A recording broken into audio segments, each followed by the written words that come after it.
Welcome to Public Safety Talk Radio, the podcast for all of our heroes in public safety, including law enforcement professionals, firefighters, EMTs, corrections officers, healthcare workers, and more. The show is proud to be a part of the growing National Police Podcast Network. This episode is sponsored by Police Mortgage. Police Mortgage is a full-service mortgage company dedicated to serving police officers and first responders. Founded in 2008, Police Mortgage offers a variety of mortgage products tailored to meet the needs of those who serve and protect. Police Mortgage, for first responders who are second to none. I am Ken Bader, your host for Public Safety Talk Radio, and I have a great guest, a fun guest, an interesting guest, a native of California, and we just talked about the fact that there aren't too many of those, but he is doing great work. His name is Arthur Mogilevsky. Did I get that right, by the way? That Yes, you're a very rare breed of human that I'm, pronounced that correctly. I'm Polish, you're Polish. I figured, yeah. Yeah, we get it. I figured, yeah. But Arthur Mogilevsky is the CEO of AM Healthcare, and they do comprehensive and immersive treatment. It's a robust network of facilities and dedicated professionals that are committed to providing each and every client with the intimacy of care they so richly deserve. And as the CEO, he served for over a decade, leading efforts to deliver ethical and compassionate care in the addiction and mental health space. And they have a special program just for first responders, and I believe that is called After Action. We will dig into that. Arthur, welcome to the show, man. Thank you, sir. I appreciate. Oh, I forgot. No, sir, here. You can Thanks, call me sir, that's thank, fine. thanks, thanks, thank, thanks, brother. I appreciate you having me, and yeah, look forward to it. No problem, no problem. People know that if people call me sir, I look for my dad. Although, I definitely never called my father sir. That's for sure.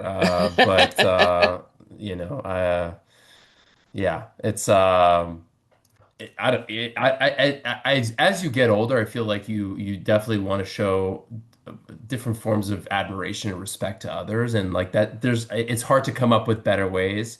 And so anyways. yeah, no, you're good, man. I if it makes you feel better, I think I called a lady ma'am, and I Oh, got that I like a definitely will never do. yeah. I'm like, hey, That I will never do. I'm not trying to Especially these disrespect days. you. Especially these days. You don't know. You don't You're, know. You yeah, don't you're a know. lady. I'm trying to be nice, but anyhow, so Yeah, you're yeah, yeah. you're doing some great work on addiction recovery and mental health, a subject that's close to my heart in general and for first responders. What makes AM healthcare different in maximizing the pursuit of recovery and well-being? Yeah, I mean that's a great question, and it's also a very complex one. I think to truly understand what makes us different, understanding kind of our origin and where we started from, and kind of what has led to where we are now. I think um, the main ingredient, I would say, and this is kind of witnessed by anybody that really tours our programs and actually meets our teams, is that we operate like a family. Nice. Everybody is very well connected. Everybody, the buy-in on every team member, every leader is extremely strong. And everybody's obviously gifted, and we want to make sure that we have the most knowledgeable professionals from a clinical standpoint, relationship standpoint. But ultimately, what the magic is, people just, and can I curse on this show, or is that Yeah, okay? go go. People just give a shit. That's the There you reality. go. And um, I would say that's the main ingredient. Obviously, I could sit here and say, oh, we do this therapy, that therapy, and all these wonderful things like, but ultimately, I think what makes an experience, because it starts from the top down, right? And Right. so the clients feel the energy of the staff, and they feel the emotions and the connection. And if they feel that, they feel more comfortable opening up and sharing. Because ultimately, the people that you feel the most comfortable sharing with are the closest people to you, your family, your spouse, your kids, your parents. And so, how do professionals get as close as possible to that type of a relationship? And that's just being honest and truthful and transparent. So, I think that's the main ingredient. We started our first programs back in 2013. Wow. Um, I originally came from the geriatric world, so I provided care for the elderly and for about 13 years, and that was a very rewarding and also difficult industry to be in. Just watching Sure. consistently people passing away, and you're really just providing comfort care. You're not really seeing much progress, and so that was really tough on me personally. And so eventually, I kind of started getting tired of seeing people die, Sure. and I wanted to see progress. And the universe has its way of finding you in the moments that you least expect. And a previous relationship, friendship of mine, a gentleman reached out to me and said, "Hey, I'd love to introduce you to this woman Mm, who is in your space and also in a different space in addiction and mental health." And so we had a meeting over sushi of all things. And of course, because wouldn't be when my he, choice of meal. It would probably be pizza or hot dogs or whatever, but sushi, sure. okay, continue. I mean, listen, when So you you're live so in you're sitting, LA, it's like a Starbucks. There's sushi yeah. restaurants on every block. So you're sitting there So eating raw fish and sitting raw fish and talking raw material. No, and so the conversation really was, her partner at the time committed suicide under the Mm, influence in a cemetery of all places, and so mm, she went through a very rocky period and had opened up a program for women. She knew my background in managing programs and facilities and healthcare, and so proposed the opportunity to open up a men's program. And so we got into that relationship, and 3 months later, we bought a property and started getting licensed and going through that process. I had absolutely no clue what I was doing.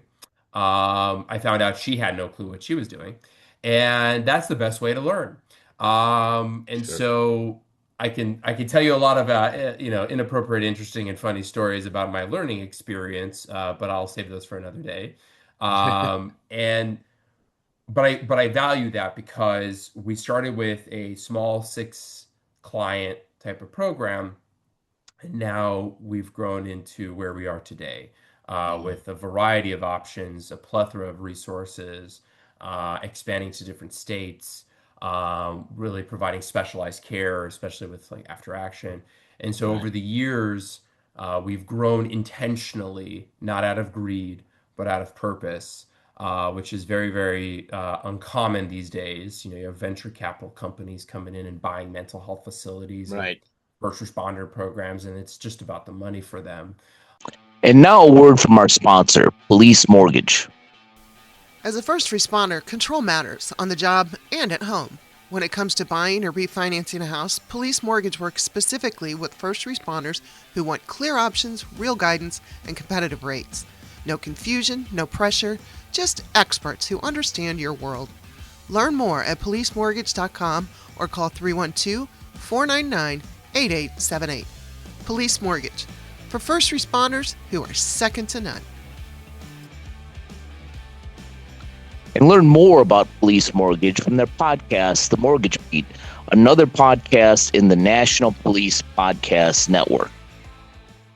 Being a branding guy, I think, AM Healthcare, we give a shit as a tagline probably would work. It definitely would probably work Yeah. in the first responder space since the Yes, cops for I know sure. are pretty Yeah. straightforward.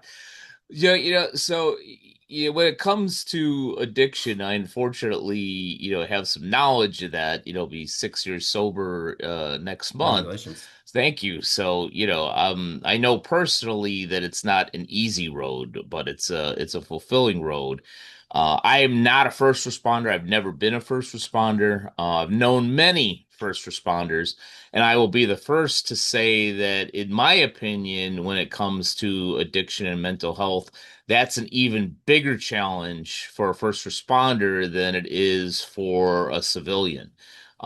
So taking on that challenge, yeah, I give you huge kudos to that because for that, because that is a very rewarding as well as challenging endeavor. So you have this specific program after action for first responders. Before I even ask, a goofy question, just dig into that a little bit as to the why and the how.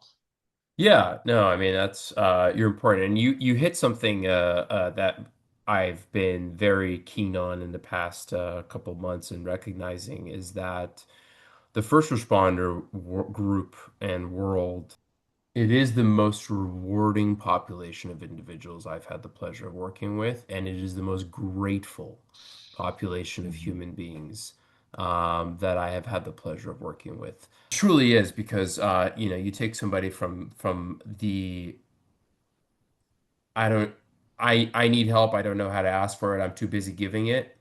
I have all of this going on in my life.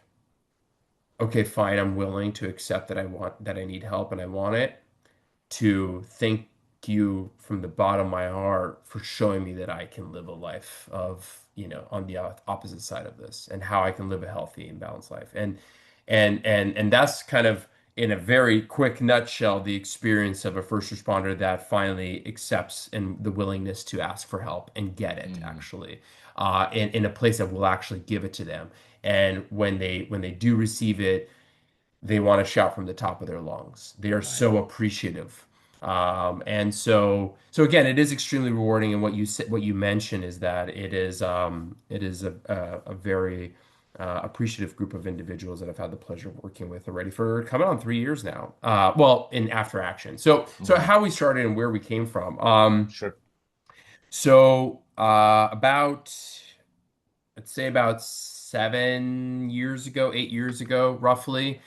Um, we had a men's program. Most of our clients at the time were professionals. They were union members. We do work with quite a few unions, even still so across the nation. And so we had but primarily a professionals track. Hmm. And we started doing a lot of work with the railways. And we started seeing a lot of their conductors and engineers, a lot of trauma. They've Hmm. seen a lot of suicide by train, just a lot of indirect connection to a lot of that stuff. Obviously, alcohol use and whatnot. Right. And so we really wanted to bring in a very focused trauma component for that population, for those clients. And so we started doing some research, our clinical director and I, and we came across Dr. AJ Popke, who lived in the San Fernando Valley. Now, for those of you who don't know Dr. AJ Popke, if you're familiar with EMDR, Hmm. Dr. Shapiro created EMDR, and she created it in his house back in Hmm. Silicon Valley. And he helped her kind of blow it up and take it across for what it is in its breath today. And he had his own protocol, which was highly intensive. So if you're familiar with a lot of these 3 to 5 day trauma retreats that exist right now, the West Coast Post Trauma Retreat, which is a Right. phenomenal program. So he was one of the originators behind that kind of a model, a very highly intensive and well-rounded trauma program for quick in and out work.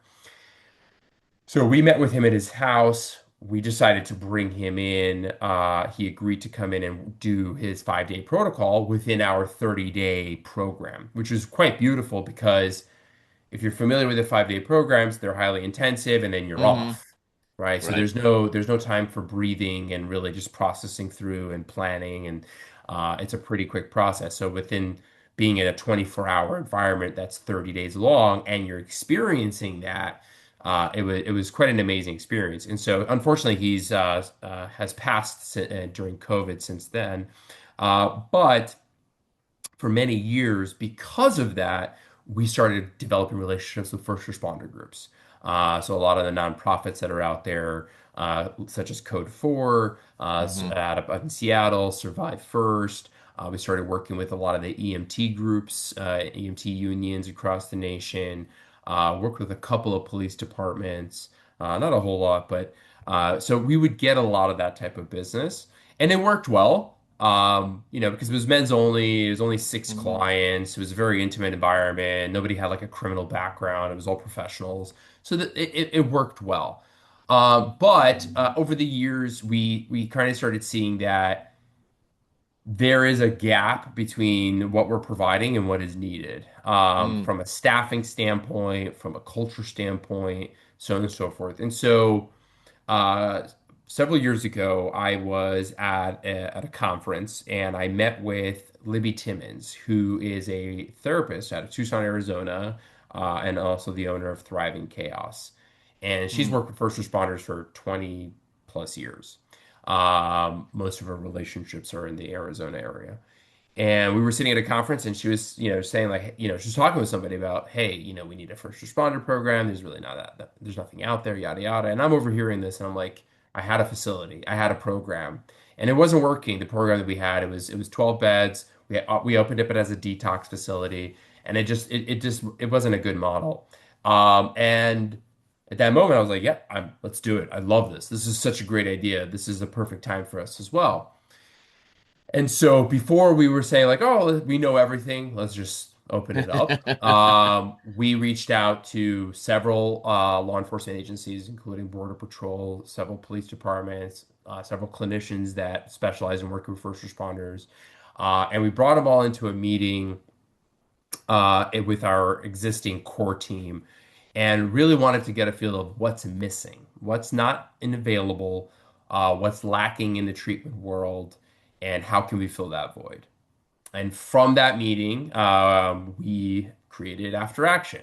And I'm happy to go over the details of After Action, but that was the breadth of how that was born. awesome.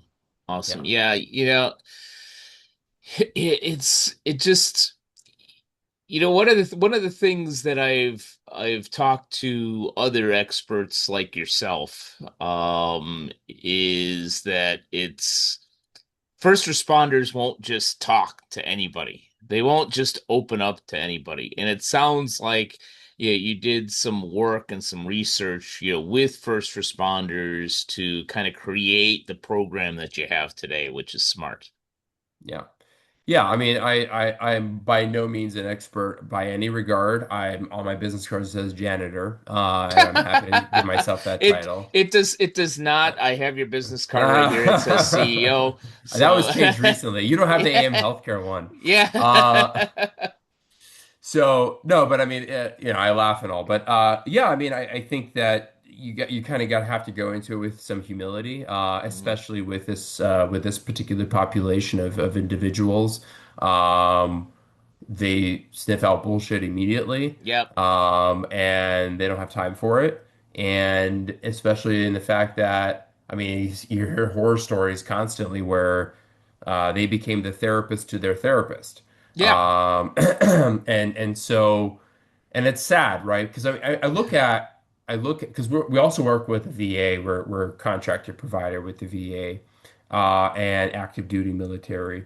Um, the VA has, and I have a lot of friends that are veterans. I have nothing but respect for every single person that has served this Hmm. nation. The VA, for the lack of the programs that they have a lot of programs. They have a lot of access. Okay, and I think they could be 10 times better. I want to state that, but they have a lot. First responders, it's a career for them. They live it every Yeah. day, and there's virtually almost nothing. Yeah. There's peer programs, there's this, there's that, there's some clinicians locally. There are some programs that are out there, and I'm not going to bash any of them. Hmm. Some of them do great work, some of them don't do good work, but there's not a whole lot. I mean, in California, there's about 8,000 treatment providers, roughly, Hmm. throughout the entire state for mental health and substance use. I can probably name off of the top of one hand how many providers throughout the country offer specific treatment for first responders.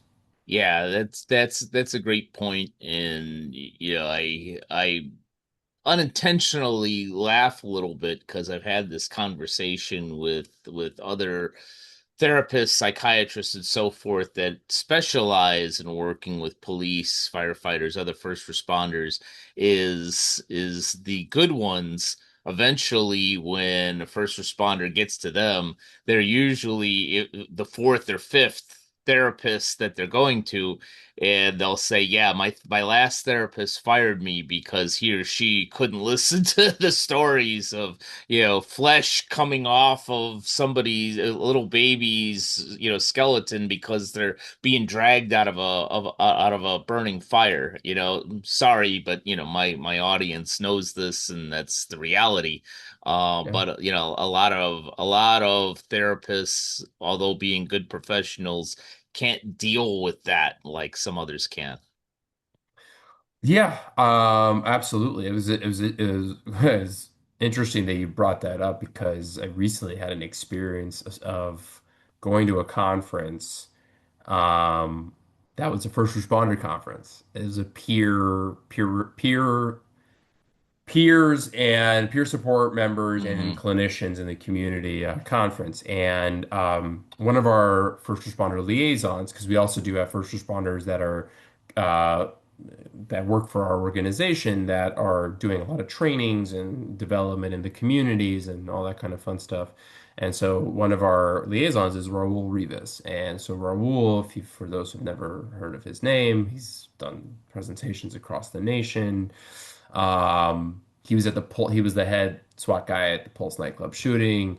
Hmm. And so his background is amazing. And so he came out to present at this conference, and his presentation typically is like 4 hours. Okay, and it's brilliant, right? I've never seen the full plethora of his presentation, but I got to witness the condensed hour and a half one that because they confined him Hmm. to that hour and a half Yeah. window. And it didn't do it justice because you need that breath to really tie everything in, right? But Hmm. the first part of his presentation is describing his experience, right? And the connection to the trauma and all that kind of stuff and what he went through. And I got called out from that conference because there were certain clinicians in the room that were feeling activated by this Mm. presentation and were concerned that it would activate the rest of the group in the room. Mm. And I, politely said, I mean, I'm like, well, no, he's going to tie it in. He's going to bring it in how we got help. And what, obviously this is all, it's not just share my story and scare everybody. This is Right. also, this is my experience and what I did to help with that. But it's funny to say what you're saying because it's like these are clinicians that are supposed to be Right. hearing these stories on a daily basis. You need to not be traumatized by a presentation because if you're traumatized by this, right? But then you're sitting with somebody who's actively was feeling suicidal yesterday, right? Or is actively drinking or Right. using or having affairs or gambling or whatever else that's going on in their life and it's related to something that is extremely traumatic, whether it's on the job or before they got on the job.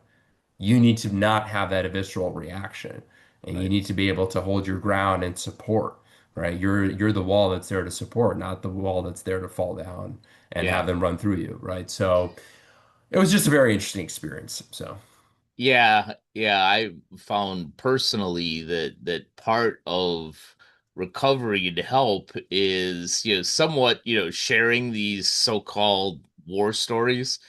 sure. And, remember when I first was going to AA and getting sober, I was so embarrassed that, I woke up in an alley and some other things that would happen, and you'd have people come up. I'd have people come up to me and say, you woke up in an alley. I wish I just woke up in an alley. I woke up in jail, man. You at least got a chance to grab a Yeah, cab and go home. yeah, So, if you have somebody that's trying to help you that says, "You woke up in an alley?" Yeah, that's a bit of yeah. a problem.